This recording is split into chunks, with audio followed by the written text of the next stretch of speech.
Hi, greetings. It's me, Dr. Paul Gerhardt, and today I want to talk to you about motivation.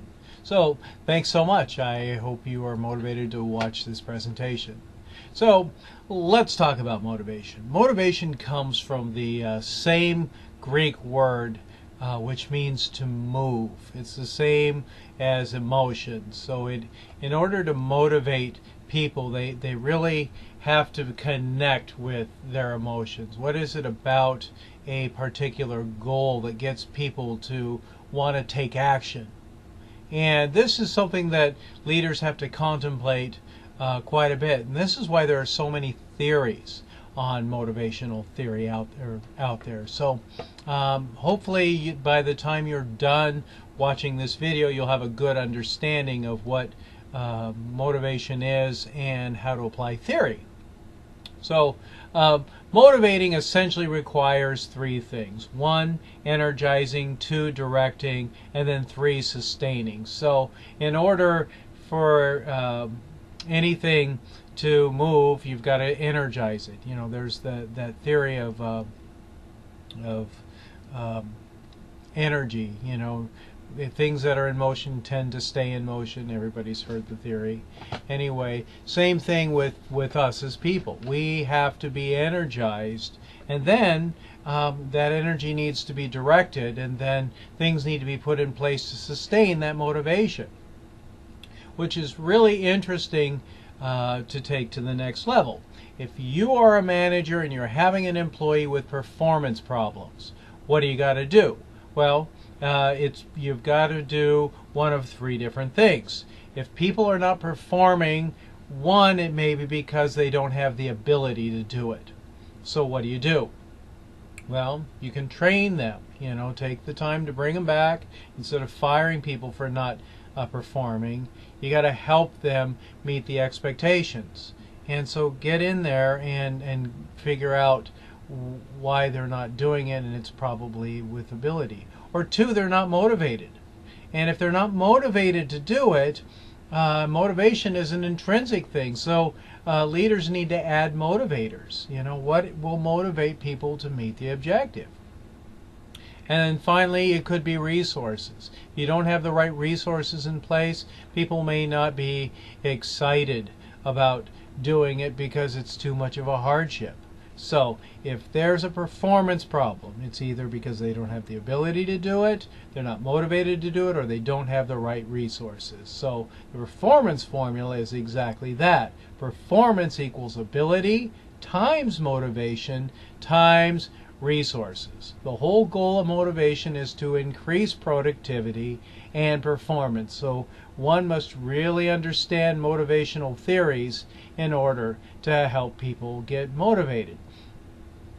Equity theory is when people are comparing outputs to other people. When people feel like equity exists, you know, that ratio is equal and relevant to others, people will stay motivated.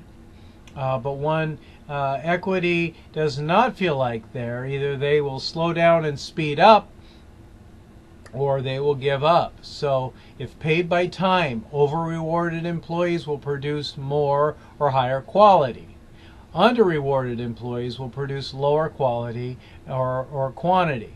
If paid by quantity, over-rewarded employees will produce lower quantity and higher quality. Under-rewarded employees will produce higher quantity and lower quality. So the basis for this motivation is that we strive for equity. So when people are not performing, it could be because they see their situation as not equitable. If I happen to see a paycheck of a colleague that had not been at the college as long as me, but was getting paid more than me, it may make me want to steal from my company, which I don't believe in stealing. But it is probably one of the reasons why employees steal, is because they don't feel like the situation is equitable. But managers need to know that we're always comparing our outputs with other people. Well, why should I work harder? Bob isn't working as hard. Poor Bob. You know, but he's still getting paid the same as me. So that essentially is equity. We need to make sure that what the employee's perception of equity is. And we need to make sure that rewards are seen as equitable. It's worth it to do this. I'm getting paid plenty of money to do what I do, so I'm going to continue doing what I am. Reward high performance to motivate people to work harder to attain rewards. It just makes good sense that you are being equitable with your pay. If people are working at your company, but they're looking at brand X and knowing that employees are getting paid more there, it may feel like an inequitable situation, and it may demotivate employees. So really be aware of what equity looks like with employees. McClelland's manifest need theories essentially says that people are motivated by a combination of three different things. So primarily it's one of these three things, either achievement, power, or affiliation. So there is a correlation between high achievement need and high performance. And so if you have people that you've identified that are motivated by achievement, hold on to them. You know, one of the worst things we could do is not praise people who are high achievers. As a matter of fact, high achievers see it as almost abuse for not giving feedback to people. So achievement is really about accomplishing things. Give people strong, high goals to accomplish and step back and let them accomplish it. 2, power. If people are motivated by power, you can probably hear the things. Well, I want to do this so I can get a promotion. You know, so put people in charge who are motivated by power, and make sure you have the right controls in place, but reward people by giving them more power. And then affiliation. We need to be aware of the fact that some people love being a part of a particular team. I love working where I work because my organization has got such a great reputation. So just being a part of an organization and listening to them hear the people use their organization's name over and over again may be an indicator that a person is motivated through affiliation. Hertzberg's two-factor theory. This is kind of a complex one, but it includes hygiene factors and then motivators. The hygiene factors need to be in place, and the hygiene factors do not motivate. And so Hertzberg's two-factor theory is based on the premise that satisfaction leads to motivation, which leads to increased productivity. However, the factors that produce job satisfaction are distinct from factors that produce job dissatisfaction. So I'm going to repeat that. The factors that produce job satisfaction are distinct from the factors that produce job dissatisfaction. People can experience no dissatisfaction and no satisfaction at the same time. So some of the hygiene factors are salary, status, security, relationship with peers, working conditions, supervision, and company policy. You know, these things don't motivate. And then some people are like, oh, yes, they do too. My salary motivates me all the time. Well, if you recognize how this theory works, you know, I got a raise last year. And that raise does not motivate me now. But knowing that if I continue to do good work, I could get a raise in pay. So that raise is the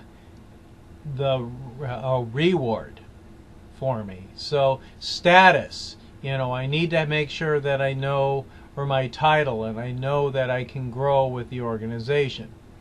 Being promoted as a reward is the motivator.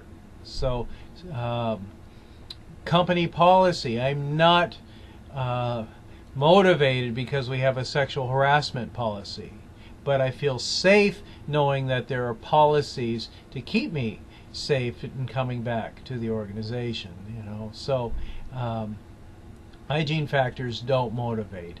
Removing dissatisfying factors does not motivate employees. Employees have an insatiable appetite for hygiene factors. People seek more hours if they're motivated. instead of wanting to work less. So motivated people want to work more. So you can kind of watch to see if people need motivators to be added. Employees are not challenged by horizontal job loading. The horizontal job loading is more the same. Hey Bob, I see that you're producing 25 units a day. I want you to produce 100 units a day for the same pay. That's not motivated. What does motivate people is the opportunity for achievement, recognition, or the work itself, responsibility, advancement, and growth. Bob, if you can produce 100 units a day, we're going to quadruple your salary, or we're going to promote you, or we're going to make you Employee of the Year.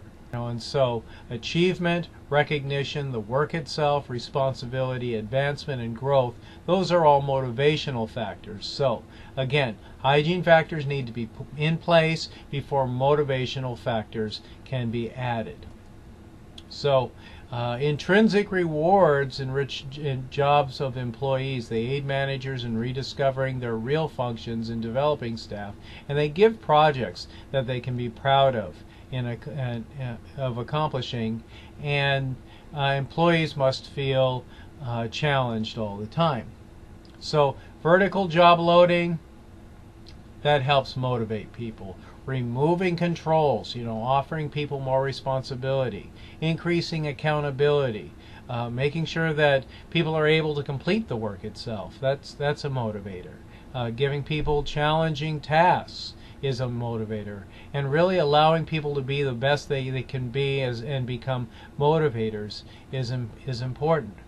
So employees, if you're using Hertzberg's theory, you can have employee involvement programs, participated management, representation, participation, and also stock ownership. That's really important. McGregors Theory X and Y are really important. So remember, people will react to how a leader treats another person. If a leader believes that employees dislike work and an attempt to avoid it, and they have no ambition and they want responsibility rather than follow the lead, if that they believe that employees are self-centered and therefore don't care about organizational goals, and that employees resist change, or an employee is gullible or not particularly intelligent, they're probably talking to employees that way. Well, that's theory X. If you've got a theory X perspective of your employees, you're probably getting lower results.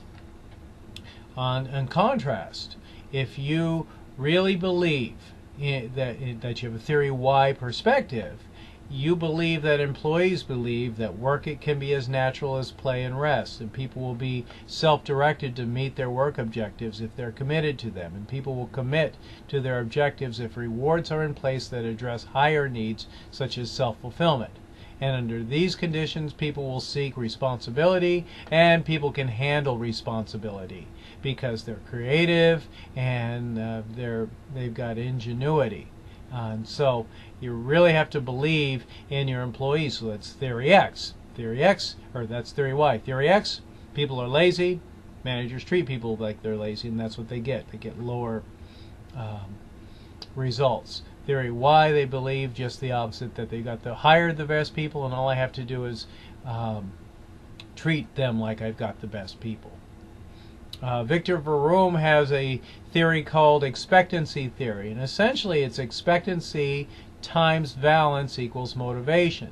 So valence is a reward, and the people have to see the reward as a benefit to them. Like I had a boss a long time ago who yelled at me because I was being lazy, and I was just stretching my back because I just got done lifting hundreds of pounds. And once he had seen that I'd actually got a lot done, he said, "Paul, why don't you go and grab a can of Western Family warm soda off the shelf?" Well, I don't drink soda. So that reward was not much of a motivator to me.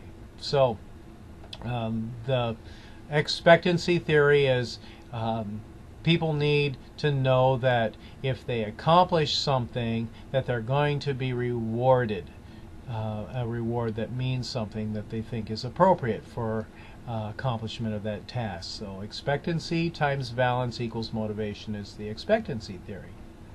B.F. Skinner's very famous theory of reinforcement theory essentially says there is a stimulus, something happens, and people will respond accordingly with a behavior or performance, and then consequences can happen. Either the manager reinforces the good behavior or punishes bad behavior. So positive reinforcement can be something like saying thank you for a job well done.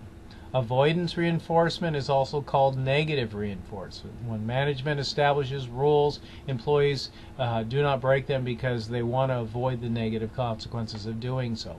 And then there's extinction. With extinction, the manager ignores the behavior or withholds the reward in order to get the employee to perform the expectations. And then, of course, there's punishment, where there's a consequence for when something happens. So that's B.F. Skinner's reinforcement theory. So I've given you a lot of things to think about, but it really is important to know that we're motivated by a lot of different things. And I forgot to talk about Maslow's hierarchy theory. So the 5 areas of Maslow's hierarchy theory that build upon itself is physical, security, social, ego, and then self-actualization. So you have to have each level in place. If any of them gets removed from the pyramid, the people lose motivation or the pyramid falls over. So at the wide base, the physical needs, people need to have air, food, water, exercise, rest. Are you paying employees enough so they can afford shelter and food? If that's fine, then the next level to motivate people is make sure that they feel safe on the job and they have stability. You're not constantly threatening their job. You got the right policies in place to help them feel secure. When that level's in place, the third level, social level, where people need to feel like they belong and that they're included. So create social systems where people learn to be friends. And then the fourth step is ego. People need to have prestige and recognition. People should be promoted and given bonuses. Those kinds of things continue to motivate people. And then self-actualization. People strive to be autonomous. People want to be creative.